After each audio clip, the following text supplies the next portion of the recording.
So the world's two disruptors-in-chief started the day trying to out-disrupt each other. President Putin's opening gambit arriving an hour late, leaving President Trump twiddling his famously small thumbs. But at their extraordinary joint press conference, it was all talk of cooperation and understanding.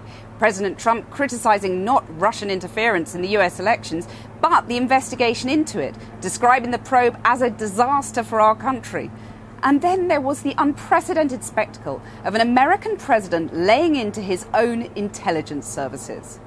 Sauntering off his plane almost an hour behind schedule, the message from President Putin, "I'm in charge." He's seen Russia become a global pariah. Now he's meeting the leader of the Western world on equal terms. A hurriedly arranged summit, but there was no hurrying his endless convoy. Vladimir Putin is arriving at the presidential palace. He's kept Donald Trump waiting. Classic power play. A celebrity wedding-style tent appropriate for two men who seem to treat politics as showbiz. Now Trump arrives after Putin, but it's the Russian president who made him wait. He didn't look happy about it, but perhaps he was just registering the enormity of America's first formal presidential summit with Russia in nearly a decade. Great to be with you.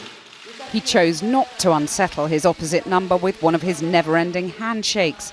But his warm words for a country accused of meddling in elections and poisoning people on the streets of Britain will unsettle the world. I think we have great opportunities together as two countries that, frankly, we have not been getting along very well for the last number of years. I've been here not too long, but it's getting close to 2 years. But I think we will end up having an extraordinary relationship. I hope so. I've been saying, and I'm sure you've heard over the years, and as I campaigned, that getting along with Russia is a good thing, not a bad thing. The two presidents' personal relationship is a matter of great controversy. Trump claimed it started at the Miss Universe contest in Moscow 5 years ago. He's since backtracked. And this morning he again tweeted that the investigation into alleged collusion with Moscow was a witch hunt. Today, after more than 2 hours of talks with no advisors present, only translators, these most image-conscious men lunched in the Hall of Mirrors.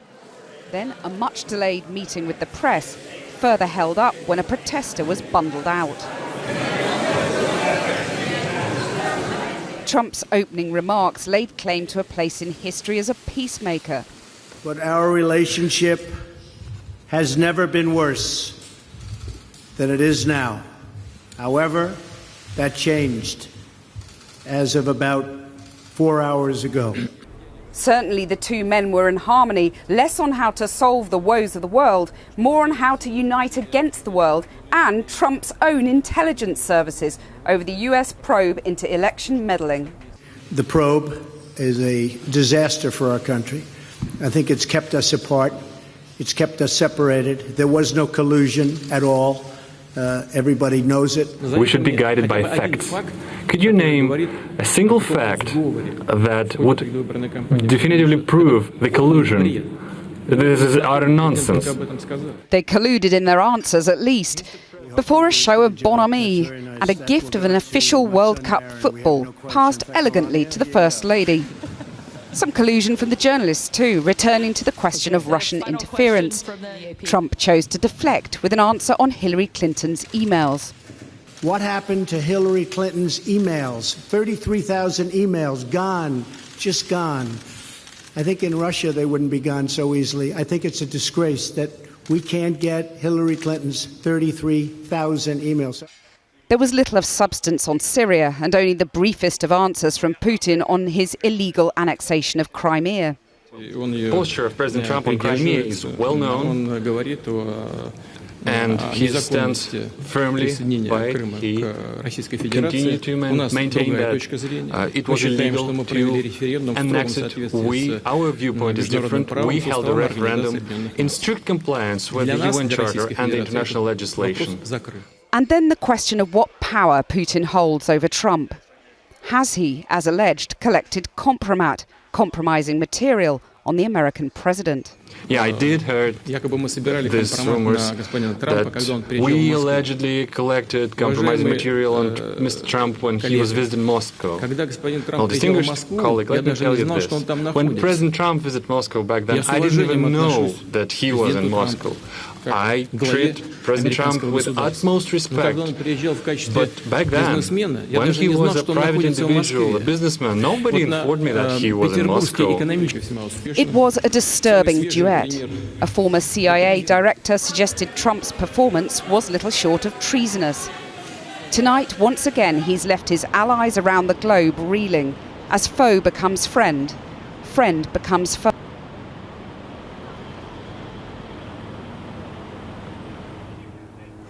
Well, there's been a furious reaction from President Trump's critics back in the United States. Republican Senator Jeff Flake describing his statements today as shameful, while former CIA Director John Brennan said Trump's top national security team should all resign in protest, calling Putin the master puppeteer of Donald Trump. Well, let's go live now to Fatima Manji in Washington. Fatima. Kathy, Washington has become used to the term extraordinary day, but even by the president of recent months, this one is really quite something else. When you have a former CIA director accusing a sitting president of treason, really, where do you go from there? Anger, disbelief, astonishment, all kinds of reaction we've been seeing here to the fact that President Trump stood there in front of the whole assembled media, standing next to the Russian president, effectively equating the American intelligence services with the Russian government, attacking his own intelligence services and saying that he might believe Russia instead. Here's a little bit of flavour of the reaction that we've been seeing here in Washington, just unfolding in the last hour, starting with the voice of former CIA Director John Brennan.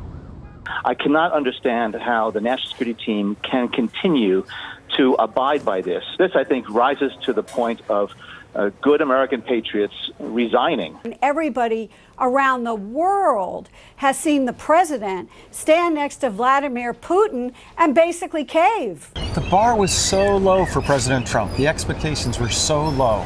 All he had to do was just push back on what I thought were very obvious questions that he knew were coming. And he chose not to do that. He made a conscious decision to side with Putin.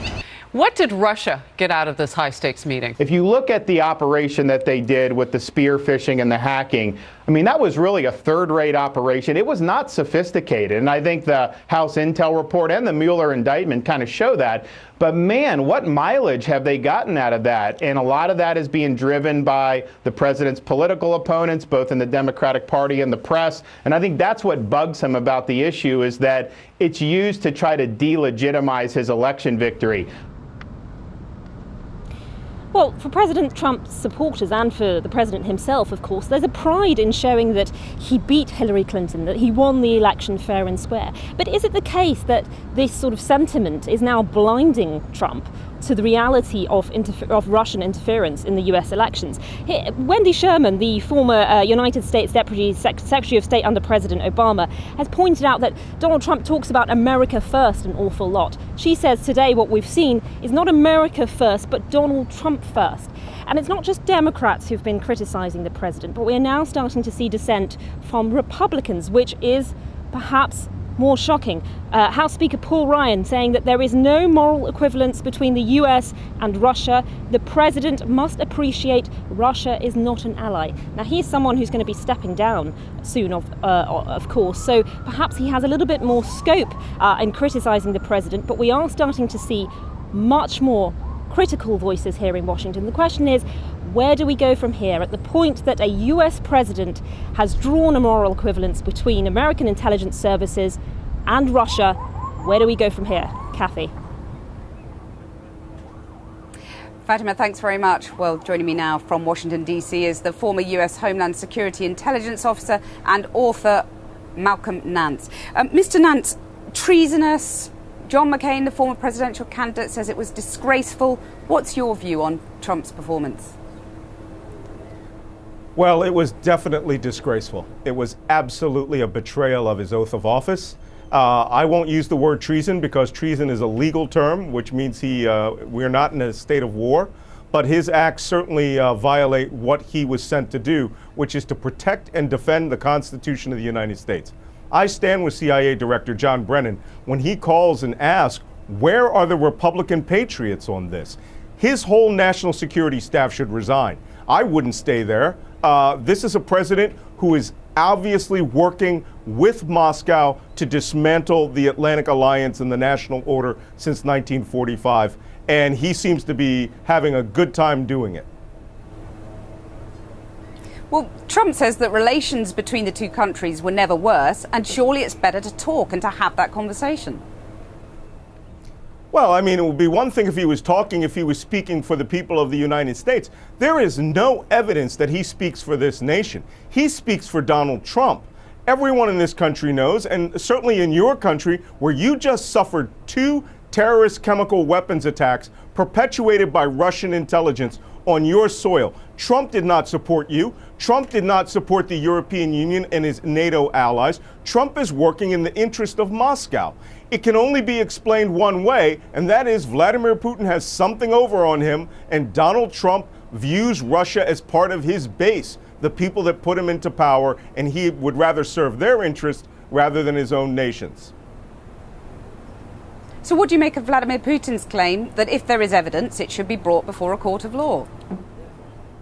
Well, it has. We just issued indictments. We issued indictments against the Internet Research Agency. We issued indictments against Russian intelligence officers, right down to revealing top secret information on precisely how they did this activity. But you have to understand something. This man is a former KGB officer. He even joked about it. He's the director of Russian intelligence. He knows he is getting away with a form of state murder to a certain extent, if I can use a rhetorical phrase, because he knows nothing is going to become of it so long as the president of the United States, Donald Trump, believes that all of this was a hoax, and he will accept the opinion of a foreign leader who helped Donald Trump get elected over that of the entire U.S. law enforcement, justice, and national security apparatus. It's disgraceful.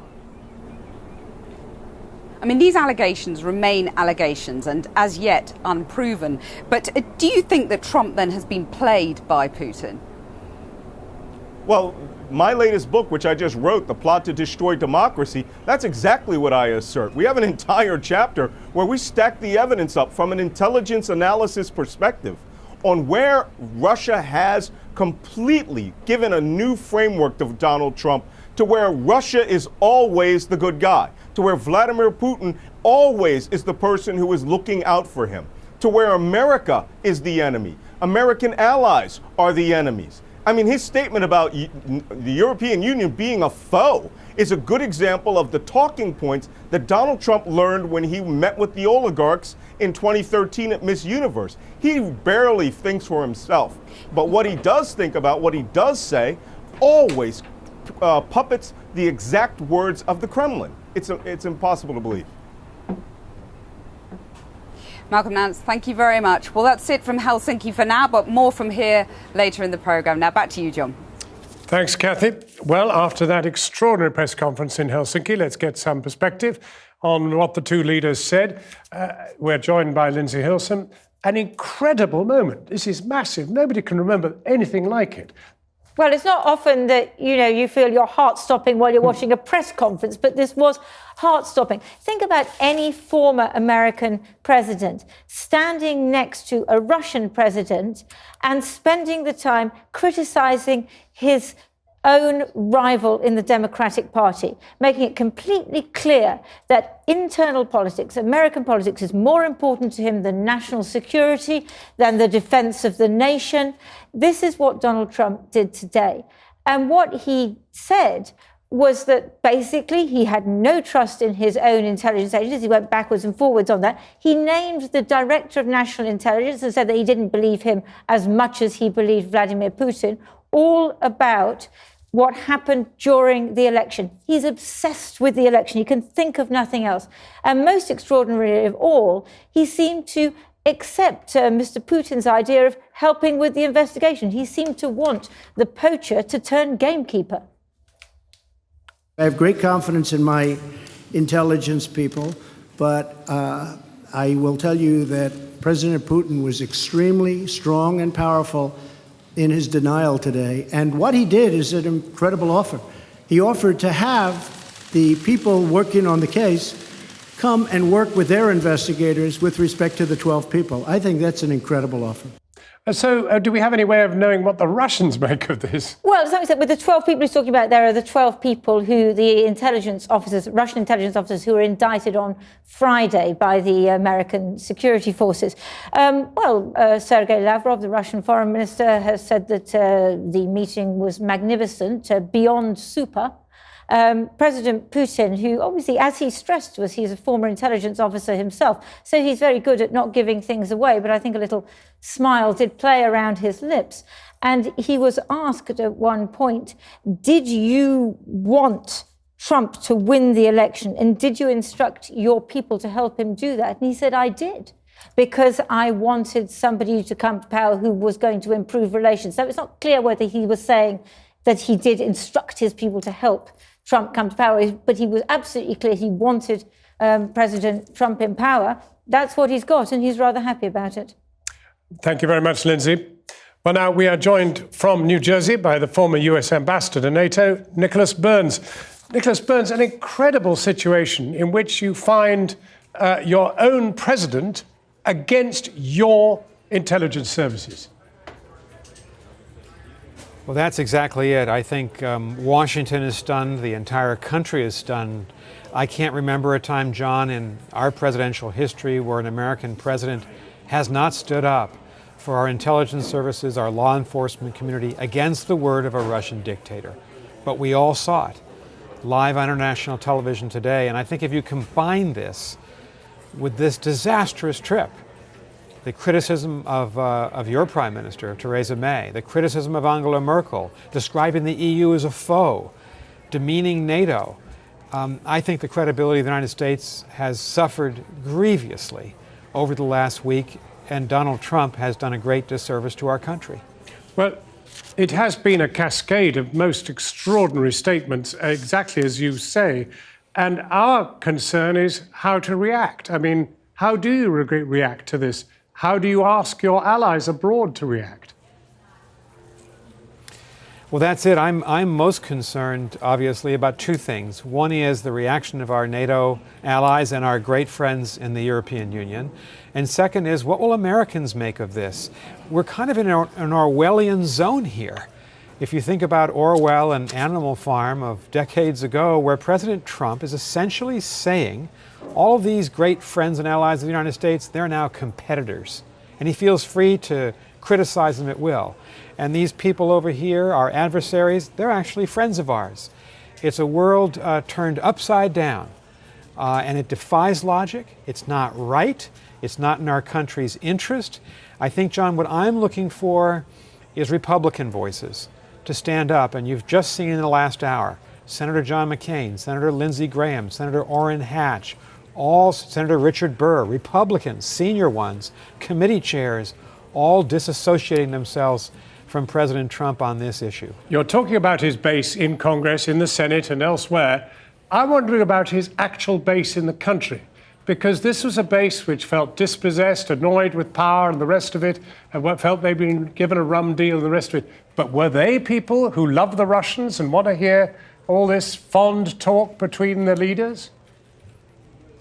Of course not. I mean, those are the very people who formed the core of people hostile to Russia over the last several decades.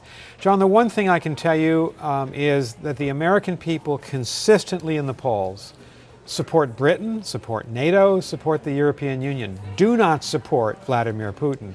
And I'm confident that the majority of Americans remain there. We've not lost our senses as a country, but we have a president who lives in some kind of an imaginary world where he's convinced himself that being at this mythical summit with a powerful figure like Putin is worth the denigration of our allies and worth not standing up to for our own people and our own government, our career intelligence officials. He has a warped view of our national security, and he's conducting a complete overhaul of everything that made us successful with Britain, with NATO over the last 75 years. Ambassador Burns, thank you very much indeed for joining us. In Washington now, a former chief economic advisor to Russian President Vladimir Putin, Andrei Ilyaniov. But now you've, of course, changed your position to some extent because I believe now that you're quite a critic of Mr. Putin. What do you make of today? No, I did not change my position on issues of political freedom in Russia, civil rights. My position was exactly the same when I was the economic advisor to Mr. President, Mr. Putin, as it is today. There is no changes. So that is why it's Mr. Putin maybe has changed his position, but not myself. That's fascinating because you think basically he has actually changed his mind and thinks that there's now a new direction. No, excuse me, but just in February 2000, once again, in February 2000, more than 18 years ago, and during my first meeting with Mr. Putin, I said that I deplore his aggression against Chechen people and for killing Chechen people, and he knew my position from that very beginning, and that position did not change since that. So that is why there is no changes in my position. So as for this particular meeting, that's exactly extraordinary, and as many commentators already said so, that is not only shocking, it's unbelievable for US president to behave as Mr. Trump behaved in Helsinki. It's absolutely clear. And I would not repeat what already has been said by many other people. What I would like to attract attention to several very important statements that have been known right now just from Helsinki. First, Mr. Putin has said publicly that he wanted Mr. Trump to win US election. It's for the first time, openly, publicly, for the whole world, Mr. Putin has stated his position. I think it's very important. Second very important statement that which we've heard from Helsinki, that on the very direct question on whom Mr. Trump believes more or just believe, his intelligence services or Mr. Putin, Mr. Trump did not answer. He did not provide any clear and straightforward answer, which means that in this particular situation he believes Mr. Putin. Not all intelligence community of the United States, all information that became available for the last 2 years for US and for the whole world. This is pretty extraordinary, and we should keep in mind. And third, which is actually is very important for coming whatever months, days, weeks, that agreement on part of Mr. Trump with Mr. Putin's suggestions that U.S. intelligence and law enforcing bodies would cooperate with the Russian bodies that are responsible for tortures and murdering of people, including Mr. Magnitsky, that has been revealed by Mr. Browder. Yes, and now when Mr. Putin has suggested that... You've given us a very good perspective. I'm joined now by the Finnish writer Sophie Oksanen. She's written about Russian colonialism and is a long-standing critic of President Putin. Alpo Rusi is a former ambassador and diplomat and was involved in an earlier US-Russia summit. Alpo Rusi first. This has been described, what the performance we saw from President Trump as treasonous, as a disgrace. When you were watching, how did you view it as Russia's neighbour? I think this was basically a very demanding summit, and every summit is different, so that there was no clarity about the agenda, for instance. We were expecting surprises, and we managed to get one at the end of the conference when they started discussing meddling issue. What did you see that as a real sort of breach by President Trump? Did it leave you more fearful as Russia's neighbour? No, we have always had a very demanding relationship with the Soviet Union and then Russia, and in the long history with Russia, so that it is nothing has changed dramatically in this respect. So that of course we are watching carefully what's going on, and of course we are a little bit worried that. This summit started very well, the press conference, but at the end of the conference, something happened. Sophie Oksanen, do you feel, you've written about Russia's aggression, do you feel more fearful, or do you feel at least they're talking? I wouldn't use the word fear because as half Estonian and half Finnish, both of my countries are neighbors to Russia and have always been. So in a way, that's where we live. And we are used to this demanding relationship, and we know also what it means. So we need to be careful and aware of what's happening. We need to learn and study more about, let's say, about the information warfare and the toolkit, and not to be played by Russia. Do you think Trump has been played by Putin? I think so. Do you agree with that? I think that not the issue in the future now is that what is the room of maneuvering of Trump from the domestic point of view, because he has problems with the Mueller process. But let's hope, as a Finnish diplomat, of course, I hope that this could be a kind of a turning point. So that we would not face a new Cold War, but we could now somehow set up an agenda for the future between these two countries. But we should not have any deals cut at the expense of the European Union member states. Well, you talk about no new Cold War, but I mean, what has happened today is surely an upending of the world order, isn't it? World order has already been fragile a long time, so that the complex world system is emerging. And of course, these leaders also understood, in my view, that this complexity is a new challenge, so that the old agenda may be still there, but they have also a new agenda. Sophie, you didn't want to use the word fearful, but do you think the European Union as a whole should be fearful to hear Trump describing them as foes?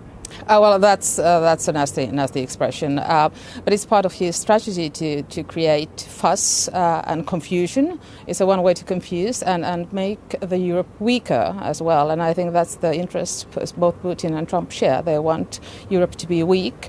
Also, what he said about how he has been talking about NATO now is like something that we shouldn't be trusted anymore. And I think we should not think like that and try to see that this is just one part of the confusion he wants to create. Barely anything on the illegal annexation of Crimea. Did that surprise you? Well, I wasn't surprised. I wasn't expecting it to come up, and that's why we've had demonstrations here in Helsinki, and I've attended them and talked about Crimea and the war in Ukraine, the Malaysian passenger airplane, where unfortunately Russia is to blame for. So there are a lot of then the political prisoners. Russia is having 6 Ukrainians as political prisoners. So there are plenty of these things that are very important, but of course they don't care about it. Well, we don't know what they discussed in private, but thank you both very much for reflecting on a pretty momentous day here in Helsinki. Well, that's all from here for now. Much to chew over.